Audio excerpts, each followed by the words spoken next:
Hello friends, स्वागत है सभी का आज के इस नए और लेक्चर नंबर 3 में आप सभी का स्वागत है।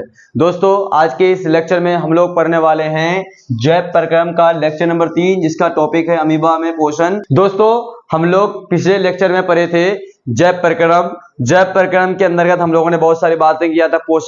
पोषण के अंतर्गत हम लोगों ने स्वपोषण, परपोषण को बहुत अच्छे से गहन किया था। यदि आपने उसको नहीं पढ़ा है, यदि उस वीडियो को नहीं देखा है, तो जाकर के आप देख सकते हैं प्लेलिस्ट में जाकर के। दोस्तों, आज के इस लेक्चर को हम लोग शुरू करते हैं। तो सबसे पहले बात करते हैं कि आपका अमीबा जो होता है वो किस तरह से भोजन को ग्रहण करता है, क्योंकि अमीबा जो होता है उसमें भोजन किस तरह से आपका किस प्रक्रिया द्वारा भोजन ग्रहण करता है, कैसे उसमें पाचन की प्रक्रिया होती है, इसको हम लोग समझेंगे। सबसे पहले बात करते हैं अमीबा। आपका जो अमीबा होता है उसकी कुछ जानकारियां। जो अमीबा होता है उसका आकार और निश्चित होता है, मतलब वो किसी भी आकार का बना दो, बीच में मिला दो, आपका अमीबा बन जाएगा। तो अमीबा का आकार अनिश्चित है, लेकिन वहीं पर जो पैरामीशियम होता है उसका आकार अनिश्चित होता है, फिक्स होता है। अमीबा का आकार अनिश्चित होता है, लेकिन आपका जो पैरामीशियम होता है उसका आकार कैसा होता है? निश्चित होता है। बात आपको मैंने बताया। अमीबा जो होता है आपका कूटपाट द्वारा ढका होता है। किसके द्वारा ढका होता है? कूटपाट द्वारा बना होता है, ढका होता है। लेकिन आपका जो पैरामीशियम होता है वो सीलिया द्वारा ढका होता है। अभी बात करते हैं सबसे पहले आपका अमीबा। अमीबा जो होता है ये आपका क्या है? कोशिका के सतह से उंगली जैसी अविस्थिर अवृद्ध आपका कूटपाट की सतह से क्या करता है? भोजन को ग्रहण करता है। आपका भोज्य पदार्थ है या जो भोजन वगैरह होता है उसको ग्रहण कर अमीबा जो करता है, कैसे करता है? वो आपका उंगली जैसी क्या बोलते हैं जो पर्वत निकली हुई है, अर्थात जिसको हम लोग कूटपाट कहते हैं, वो कूटपाट की सहायता से क्या करता है? हमारे अमीबा भोजन को ग्रहण करता है। वो भी कौन से? अस्थिर क्या बोलते क्या स्थान से ग्रहण करता है। ये पर्वत जो आपका जो कूटपाट होता है ये भोजन के कणों को क्या घेरता है और खाद्य रिक्तियां बनाता है। ये खाद्य रिक्तियां क्या होता है देख पा रहे होंगे आप कि जो आपका भोजन जैसी आपका अमीबा के अंदर क्या बोलते इंटर हुआ, तो वहां पर क्या करता है आपका क्या बोलते हैं जो अमीबा है वो कूटपाट द्वारा घेर लेता है और क्या बनाती है? खाद्य रिक्तियां बनाती है। और खाद्य रिक्तियों के बनने से क्या होती है? हमारा जो भोजन होता है, जो जटिल अणु हमारे होते हैं वो क्या हो जाते हैं? अंदर जाकर के उसको छोटे छोटे अणुओं में तोड़ देते हैं, जिससे हमारा सरल अणुओं में क्या होता है? आपका विघटित हो जाता है, बदल जाता है। कौन? हमारा जटिल अणु। क्योंकि जो भोजन होते हैं, जो आपका क्या बोलते हैं कि अमीबा जो भोजन को ग्रहण करते हैं वो जटिल अणु है, तो जटिल अणुओं को सरल अणुओं में बदलते हैं। कैसे? जैसी उस क्या बोलते हैं आपका अमीबा के अंदर भोजन गया, तो भोजन आपका अमीबा के अंदर भोजन राजधानियां होती है और कुछ पाचक रस होते हैं, कुछ एंजाइम होते हैं, जिसकी सहायता से आपका अमीबा क्या करता है? उन भोज्य पदार्थों को छोटे छोटे सरल अणुओं में तोड़ देते हैं, जिससे हमारे क्या बोलते हैं अमीबा जो होते हैं क्या करते हैं? उन पदार्थों का इस्तेमाल करते हैं। वो भी कोशिका के द्रव में विस्तृत हो जाते हैं। कोशिका द्रव मतलब जो हमारा अमीबा जो कोशिका है उसमें विस्तृत हो जाते हैं, उसका भोजन का इस्तेमाल उस रूप से कर लेते हैं।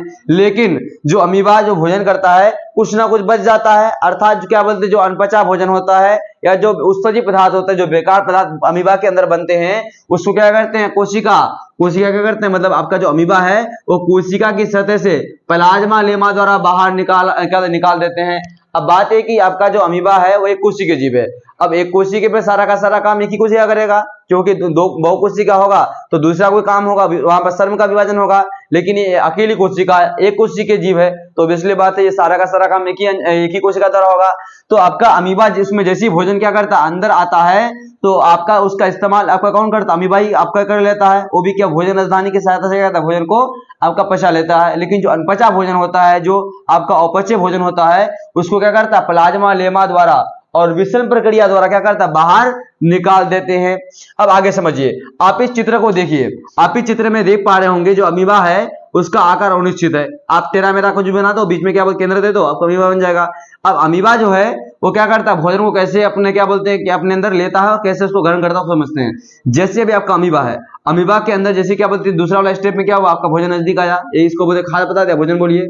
भोजन जैसे आया तीसरे स्टेप में देखिए इसको, भोजन जैसे इसको घेरना शुरू कर रहा, तो घेरता कौन है? वो कूटपाट घेरता है। अब जैसे ही भोजन क्या हुआ इसके अंदर आया तो खाद्य रिक्तियां बना दिया। कौन? हमारा कूटपाट, जिससे क्या होती है? खाद्य कण अंदर आ जाती है और इस प्रकार क्या होता है? वहां पर अमीबा में भोजन का पचना शुरू हो जाता है और क्या होते हैं? हमारे जो जटिल अणु होते हैं वो सरल अणु में बदल जाते हैं। इस प्रकार अमीबा में क्या होता है? भोजन का पाचन होता है। लेकिन एग्जाम में यदि सवाल आए कि अमीबा में पोषण की प्रक्रिया को अपने शब्दों में बताइए या फिर अपोषण की प्रक्रिया का वर्णन करें, तो आप कैसे बनाइएगा?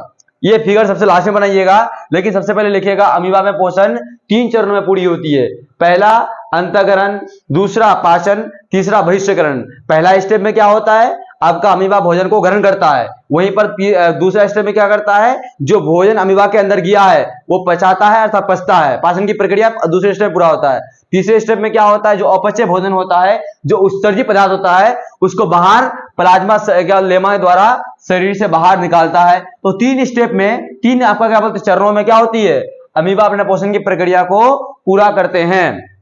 अब हम लोग बात करेंगे पैरामीशियम में पोषण कि पैरामीशियम में किस तरह से पोषण होता है। जैसे कि आप सभी को पता है कि अमीबा का आकार कैसा है, निश्चित है। जो पैरामीशियम होता है उसमें आपका सीलिया द्वारा ढका होता है, वहीं आपका जो क्या आपका कुटपा द्वारा ढका होता है अमीबा। पैरामीशियम जो होता है उसका आकार निश्चित होता है, और पैरामीशियम में भोजन जो होता है कहीं से नहीं जाएगा, एक निश्चित स्थान से जाएगा। तो अमीबा की तरह क्या बोलते हैं, आपका पैरामीशियम नहीं है। पैरामीशियम जो होते हैं वो एक कोशिकीय जीव तो हैं, लेकिन जो आपका पैरामीशियम एक कोशिकीय जीव होने के बावजूद ये क्या होती है, ये भोजन को मुख द्वारा एक निश्चित स्थान से क्या करता है, ग्रहण करती है। और क्या होता है, आपका पैरामीशियम भोजन को एक विशिष्ट स्थान, एक मतलब क्या बोलते हैं, एक तरीके से बोल सकते हैं निश्चित स्थान से क्या करता है, भोजन को ग्रहण करते हैं।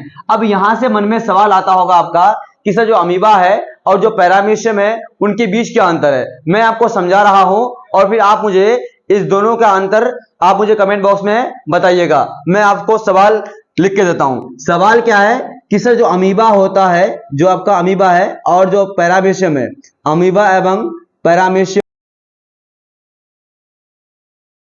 तो आपको ये सवाल यदि एग्जाम में पूछे अमीबा और पैरामीशियम में क्या अंतर होता है तो कैसे बनाइएगा। सबसे पहले दोनों तरफ क्या बोलते हैं कि एक तरफ अमीबा लिखेगा, एक तरफ पैरामीशियम लिखेगा। अमीबा की तरफ लिखेगा, अमीबा जो होता है वो क्या आपका अमीबा एक कोशिकीय जीव है जिसका आकार क्या है, जिसका आकार अनिश्चित होता है। लेकिन वही लिखेगा पैरामीशियम एक कोशिकीय जीव है लेकिन जिसका आकार क्या होता है, निश्चित होता है। अमीबा जो होता है वो क्या होता है, आपका कुटपा द्वारा ढका होता है, लेकिन आपका जो पैरामीशियम होता है वो सीलिया द्वारा ढका होता है। अमीबा जो होता है वो क्या होता है, निश्चित स्थान से भोजन को ग्रहण नहीं करता है, लेकिन वहीं पर पैरामीशियम कोशिका मुख द्वारा निश्चित स्थान से भोजन को क्या करता है, आपका ग्रहण करता है। ये बातें आप अंदर में लिख सकते हैं, इसका जवाब आप मुझे कमेंट बॉक्स में दीजिएगा, ठीक है। तो चलिए अब हम लोग इस लेक्चर को यहीं पर रोकते हैं। हम लोग नेक्स्ट जो लेक्चर होगा, लेक्चर नंबर 4, उसमें हम लोग आगे पढ़ेंगे कि मनुष्य में किस तरह से क्या पोषण की प्रक्रिया होता है, अर्थात जो आपका जो मनुष्य है वो किस तरह से क्या करता है, पोषण की प्रक्रिया को अंजाम देता है। इसको हम लोग अच्छे तरीके से समझेंगे। तो आज के लिए बस इतना ही, मिलते हैं नेक्स्ट वीडियो में, नेक्स्ट लेक्चर में। जब तक के लिए जय हिंद, जय भारत।